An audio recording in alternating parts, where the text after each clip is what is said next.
Pada waktu itu enggak, tapi mereka seperti orang Jepang sekarang ini lah, sumber daya alamnya sangat sedikit, namun orang-orangnya ulet. Mereka mengimpor kulit mentah dari Yaman, dari Syam, gitu kan, dari Afrika, juga mengimpor bahan baku seperti besi dan tembaga, diimpor dari Syam, dari Yaman juga ya. Kemudian mereka olah sampai di Istanbul itu ada apa? Ada namanya panah ya, mata panah ya. Itu tertulis buatan Makkah, apa Sinau Makkah, di Makkah, dibuat di Mekah. Kalau sekarang itu made in Mekah kira-kira gitu lah. Coba ya tadi itu ditulis itu di situ itu. Artinya apa? Mereka bangga sudah pada level tertentu, mereka bangga dengan produksinya. Kalau sekarang ini kan kita kadang-kadang made in itu dibuat sedemikian rupa ya, seolah-olah buatan dari luar. Produk-produk kita itu, sepatu kita itu banyak yang kemudian menjadi marga Nike dan macam-macam lah, Adidas gitu ya kan. Kenapa nggak punya kebanggaan dengan produk? Ya mereka itu bangga. Jadi Sinau di Makkah.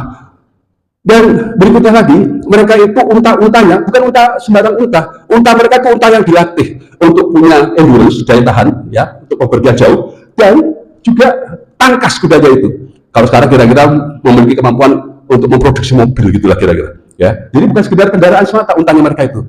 Lebih lanjut, dalam hubungan internasional itu mereka tidak hanya sekedar punya hubungan internasional seperti itu, tapi mereka membuat suatu traktat, treaty, antara lain adalah Hilful Fuhul, yaitu traktat, treaty, yaitu kesepakatan kalau coba-coba ada yang berbuat curang dalam perdagangan, mereka akan serang barengan. Dan ini sudah ada sejak Nabi berumur 20 tahun sampai Nabi berikrar, seandainya itu terulang lagi di zamanku sebagai Rasul, aku akan tanda tangan nih, sampai seperti itu ya. Itu seperti itu, jadi udah jauh sekali Pak Julian. Bahkan mereka itu ada kesepakatan dalam bentuk seperti mudharabah ya. Misalnya Pak Del punya tenun gitu kan, tenun atau parfum mau dijual ke Syam, nggak cukup modal, ada mudharabah, tak biayai, nanti hasilnya kita bagi, sampai seperti itu. Lebih hebat lagi yang terakhir adalah mereka itu memiliki yang namanya spiritual tourism. Jadi orang-orang yang berangkat haji tiap tahunnya itu kira-kira 10 ribuan gitu ya zaman itu ya, atau umroh gitu kan, spiritual tourism. Mereka itu menjadikan orang-orang ini sebagai pusat menghidupkan perekonomian mereka.